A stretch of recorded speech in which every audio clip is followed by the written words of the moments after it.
Ties between Russia and Iran have reached new highs. Between the two most sanctioned countries in the world, trade has reached an all-time high, and Iran recently hosted the biggest Russian delegation to ever come to Iran. What does this mean for the two countries? Well, that's obvious, but what it spells for the rest of the world, in particular Europe and the US, is that they could potentially lose out on the market of both countries, which between the two have considerable oil and gas reserves.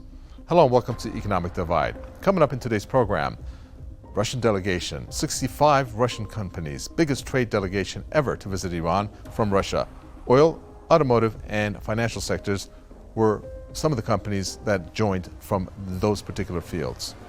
Also, we will take a look at some of the recent Iran-Russia agreements, which has been in overdrive, like a gas swap deal, there's automotive cooperation, and Iran and Russia will establish trade centers in order to help present the products that will be exchanged between the two.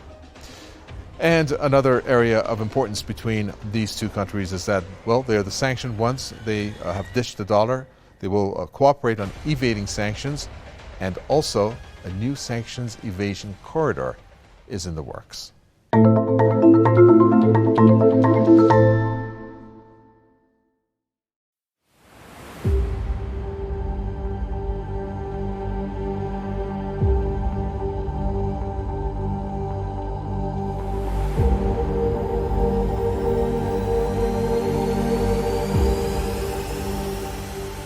As the crisis between Russia and the West continues to get worse, Russia is turning to alternative markets and business partners to counter sanctions imposed by the West and its allies. Iran, which is Russia's southern neighbor, is one of those partners. Tehran and Moscow have now decided to cement their trade and business ties, since both of them are targeted by cruel Western sanctions. As part of their expanding ties, a delegation from Russia has now visited Iran to boost ties. A delegation of 100 people representing 65 Russian companies has held 3 days of talks with Iranian counterparts in Tehran. The Russian delegation visiting Tehran was comprised of representatives from various companies, including manufacturers of food products, agricultural machinery, pharmaceuticals, and leading suppliers of communication equipment. More than 750 face-to-face meetings were held between Iranian and Russian businesses over the visit. Russia plans to dispatch at least 10 other business delegations to Iran until the end of this year. Members of provincial chambers of commerce from across Iran attended the planned meetings with the Russian delegation. We produce technological machinery for different industries, including in the automotive sector. Today, we talked to several Iranian companies, and I am sure we will launch a joint venture with a number of them. The sanctions cannot be a serious obstacle to business activities between us and Russians, because if there is a will to do business, there's a way. The US measures can only complicate the payment channels for us, but we can do our transactions via our national currencies. Iran's Ministry of Trade now says trade with Russia was in surplus for the first time in July through August, amid a surge in sales of manufacturing products to Russian customers. The Islamic Republic of Iran Shipping Line Group, IRISL, has also reported a record high in its freight services between Russia and India through a newly launched corridor. It has shipped 27,520-foot-long containers, or the equivalent of 337,000 metric tons of cargo, between Russia and India in the 4 months to late July.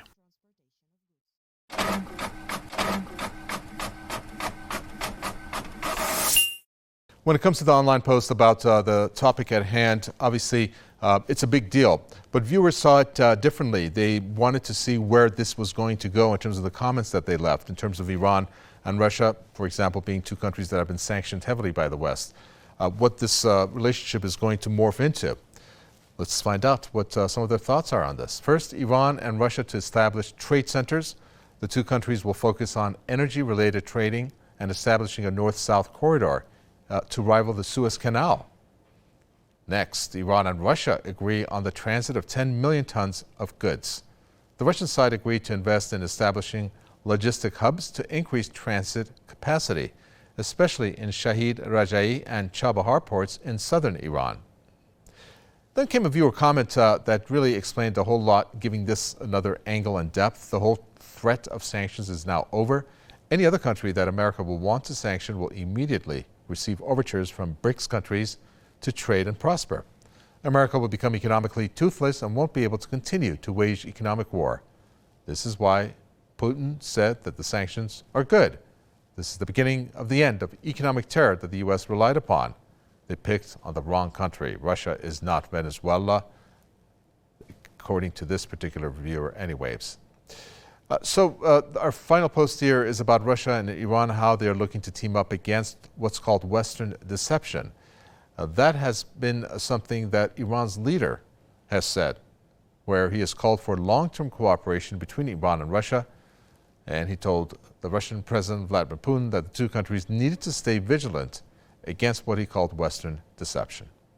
Okay, Iran's leader, and a post that concerned him and his opinion on this. All right, let me introduce our guest for this program. We have Bijan Tavassoli join us. He's the Chief Executive Officer at Maggi-Legis, and he joins us to share with us his thoughts on this. Bijan Tavassoli, welcome to Economic Divide. Shortly after the Islamic Republic actually signed documents pertaining to its membership at the SCO, you had the announcement of this Russian delegation. Tell us why this is such a big deal. Full membership in the largest regional organization will certainly increase and deepen Iran's ties with its most important neighbors. Russia and Iran have complementary strong points, particularly in the agricultural sector and regarding industrial output. Where they have strengths, such as in the petrochemical sector, both Iran and Russia are world leading in this sector and in the energy sector as a whole. There, I think they will certainly benefit from exchanging their experiences and skills, as well as from more coordination on the supply side, as they have previously already done with negotiations in the framework of OPEC+. Okay, let's find out what Ahmad Abu-Meri thinks. Ahmad Abu-Meri is the head of external sales at Fingo, and he's an expert on international trade relations who's based in Moscow. Good to get a Russian side of things on this. Ahmad Abu-Meri, welcome to Economic Divide. Taking a look at what has occurred over here, first of all, in terms of this delegation, obviously that's important. Lots of sectors covered between the two. But in the bigger picture, you have countries, Iran and Russia, who are now part of this, if you want to call it, grouping of countries that are part of the Eurasian Economic Union, for example, and also we're looking at BRICS countries. Tell us how this is going to impact trade globally and how it will take away trade from other countries like the US and maybe the EU in terms of the union there. Yes, of course. We now can see the huge business between Russia, China, and India in the gas and oil sectors. And in Iran also, we found a delegate from 60 different business sectors which visiting Iran. So the sanctions affecting the West and not countries which are under sanctions. And I am sure that soon we will see a front to force the West, and again we can see East Bloc and West Bloc.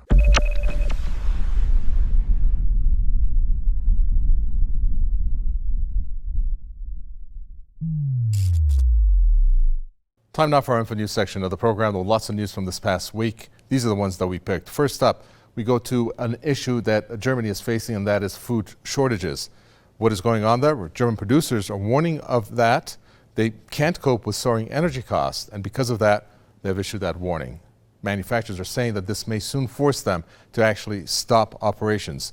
Again, the EU powerhouse issuing a warning like that, somebody's got to listen. The EU needs to do something about that at a minimum. Next up, we go to what we found to be a really interesting piece of news because it has to deal with Islam and Muslims. And this particular piece of news is very interesting in terms of what they have done. Now, 1 in 3 Southeast Asian Muslims, they've actually turned out to be more devout than their parents, if you can believe that. That's based on a report that came out.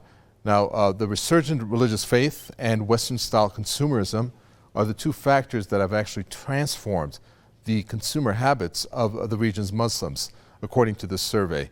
This is particularly focused on the Asian side of where Muslims are inhabiting. So very interesting. We figured since this has to deal with Muslim consumer habits or buying habits that we should highlight that. Next up, an issue that is not really talked about much or covered as much, and it's called dark money in the West Asia region and money lobbying. Dark money in money lobbying. Saudi lobbyist and ex-U.S. senator oversee millions in Republican campaign donations. That's right. Actually, this is not something that is new, but again, it's worth highlighting. This former U.S. senator has played a dual role of Saudi lobbyist and chair of the GOP super PAC. So you can see how dark money from the Saudi side is doing its thing when it comes to U.S. politicians.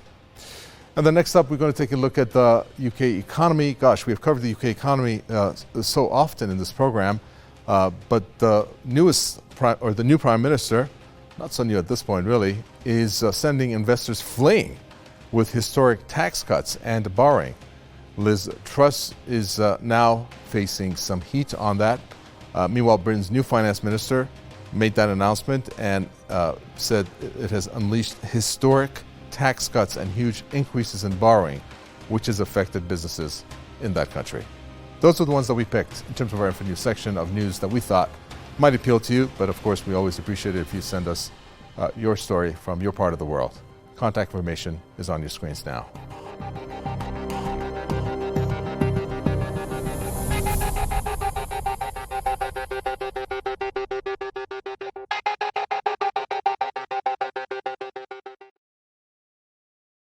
Welcome to the In-Depth section of the program. Now, this In-Depth section is meant to show what happens when the New World Order is taking shape, and with two key players of that New World Order and how they are elevating their trade status. Well, when they do that to considerable proportions, there's a large impact that happens as a result. For example, when it comes to exports between Russia and Iran. Let's take a look at that. Well, the field is not really an even one. As seen here, we could take a look at Russian exports. We went from the years 2016 through 17, all the way through 2021 and 2022. So the one in the blue are the Russian exports to Iran. The one in the green are Iranian exports to Russia. You don't even need to take a look at the figures. You can see how Russia obviously towers Iran in that respect. Taking a look at Russian exports to be between $1 to $1.5 billion annually, except for the year 2017 and 2018. It peaked at $1.6 billion annually between 2021 to 2022. Meanwhile, Iran's exports risen conservatively from 2016-17, steadily, as you can see there, which from that figure has more than doubled to over $560 million. So there you have how trade stood between the two. Now, a snapshot of the types of products that is being shipped is also worth taking a look at, since these areas are surely in areas that are going to grow. For example, food exports for both countries ranks at the top of the list. You're seeing 78% of Iranian exports to Russia. We took the year 2019 as a snapshot before COVID came. Chemical products at 7%, and then metals 4%, plastic and rubbers and other at 8%. Of course, as you can see, food products is a whopping 78%. So it leaves room for other categories to actually improve. Let's move on to the next graph now. This next graph is going to show how trade between the two countries have actually rebounded. Russia and Iran trade rebounding, and what you're seeing in terms of the imports is at the bottom there. You're taking a look at the exports, the one in the blue, imports the one in the red, and then you're taking a look at the trade balance. Now, in the year 2020, there were about $1.5 billion in exports versus the $627 million in the trade balance, compared to the year 2021, where exports stood at a little over $3 billion versus a little over $2 billion in the trade balance. So obviously a huge difference, showing the rebound that has happened between the two countries in terms of their trade. And of course, this graph displays that fully. And finally, given the transformation taking place for Russia to shift to the east, well, surely there's going to be countries that are going to be replaced based on what countries Russia did trade with because of the conflict that has happened in Ukraine, and of course because of the sanctions. Here you have some of the countries that Russia has done trade with in terms of the top, well, we're looking at about 10 of them. China, of course, is going to remain at number one, but when you take a look at countries like Netherlands, Germany, maybe even South Korea or Italy, United Kingdom for sure, these numbers are going to reshuffle, or they're going to go out the picture and have other countries replace that. Because the conflict in Ukraine and the sanctions as a result of it will mean that Russia will be looking for new trading partners where it can export its products to. Okay, time for an analysis. Let's have our guests rejoin us. First, we'll bring back the Chief Executive Officer at Maggi Legis, Bijan Tavassoli, who rejoins us. Bijan, the relationship between countries that are sanctioned by the U.S., such as Iran and Russia, well, they can overcome many problems, but tell us how things stand when the Americans think whatever country they impose sanctions on, that their trading activities is going to be stopped? The illegal US sanctions policy is having an effect quite contrary to that intended by the White House. In forcing more and more nations out of their Washington consensus, Western imperialists are driving those very nations closer together. The deep and enduring friendship between the people of Venezuela and Iran is just one example of that unlikely Western intervention. In sanctioning Russia, Washington has precluded any opportunity for Western European integration of the Russian Federation.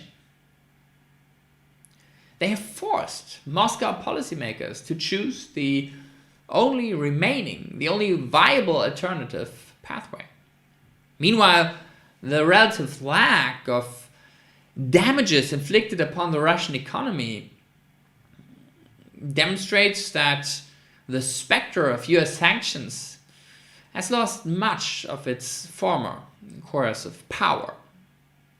The future of the US dollar as a global reserve currency and as an instrument of US hegemony is now highly contingent upon developments that the Americans can no longer fully control.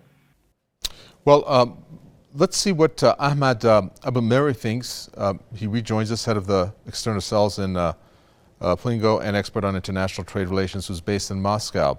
Ahmad, I'd like to elaborate more on how you have countries that are being sanctioned by the U.S. And in this case, the point, obviously, Russia and Iran are two of them, because the U.S. thinks that whatever country they impose sanctions on, that they can be stopped. However, we're looking at the fact that these countries like Iran, China, and Russia are proving that perception to be wrong. In what ways do you think that's happening, if you agree? Okay, thank you for this question. This is a good question, by the way. So let me tell you that the BRICS are not weak countries. They are 5 of the strongest economy in the world. So when you talk about China and Russia, those countries have a self-sufficient. Then here are India, Brazil, South Africa. They are a very emerging economy according to the International Monetary Fund. So in my mind, this is a big success, and the door is open for other countries to join. As we know now, Egypt, Algeria, and Iran, and other countries discussing the joining for BRICS.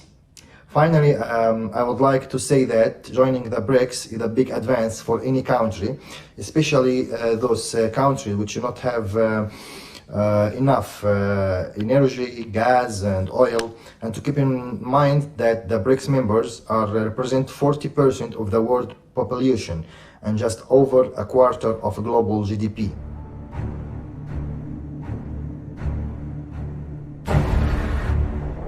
Ties between Iran and Russia are set to expand even further after Iran gained full membership at the Shanghai Cooperation Organization, the SCO, which is made up of China, India, Pakistan, Russia, and the ex-Soviet Central Asian nations of Kazakhstan, Kyrgyzstan, Tajikistan, and Uzbekistan, was set up in 2001 as a political, economic, and security organization to rival Western institutions.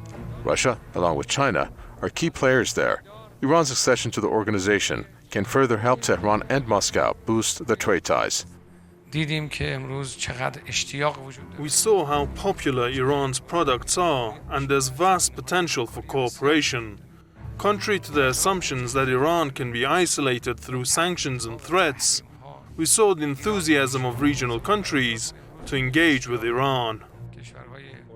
Early in 2022, Iran's President Ebrahim Raisi visited Moscow, which was described as a turning point in the ties between Russia and Iran. Back then, political, economic, energy, trade, and space issues were among topics discussed in Moscow. Iran and Russia are also trying to finalize a 20-year long-term partnership agreement, which will further increase their ties. Relations between Russia and Iran are developing on all the vectors that have been formed in previous years. We are in the final stage of working on a new major treaty between Russia and Iran, which will mark the developing of relations at the level of a strategic partnership. Iran is also joining the Eurasian Economic Union, which is an economic union of some post-Soviet states located in Eurasia. Russia is an important partner in that union. Iran's membership in that union will give Iran and Russia a greater chance to boost their bilateral ties. Iran has also applied for membership at the BRICS group of nations. There, ties between Iran and Russia will also get more enhanced, which includes trade and business ties.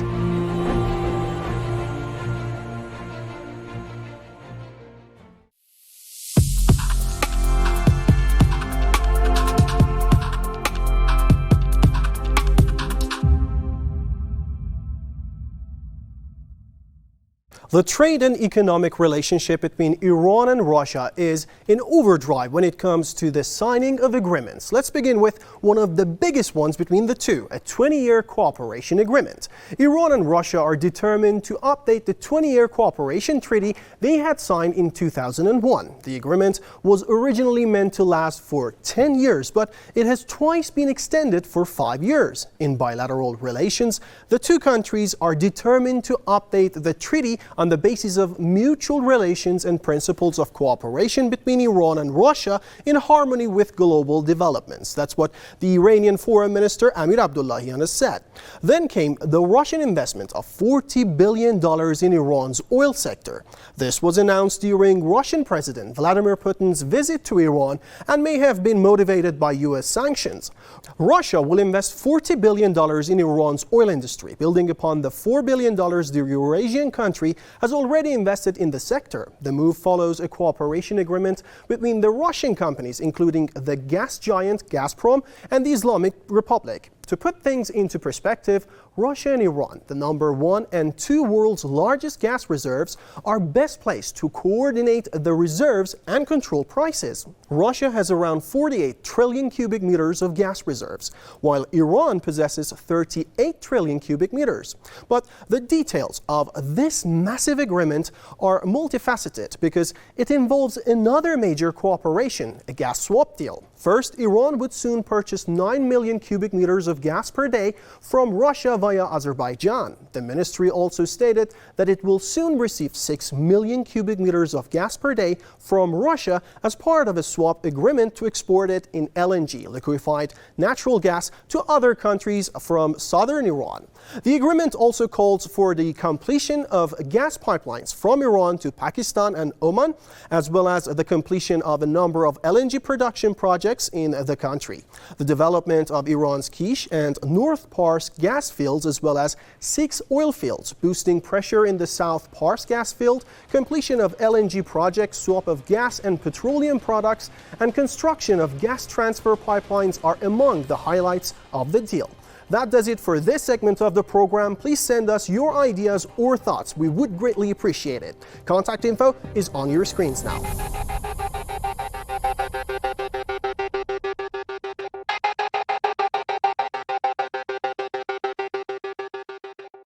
The significance of this Russian delegation, which is the biggest one to ever come to the Islamic Republic, is huge.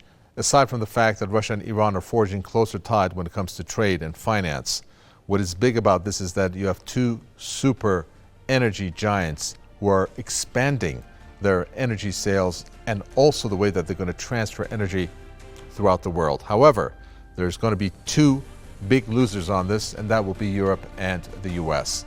Russia and Iran will definitely be looking for customers, especially Russia, based on the Ukraine conflict, to expand their trade in energy. Only time will tell how much of an increase that will be and how bad an impact that will have on Europe and the US. That does it for this edition of the program. Thank you so much for tuning in. If you have any questions or comments or critiques, we would really appreciate it. Contact information is behind me. From Ika Vitale and the team, looking forward to seeing you next week.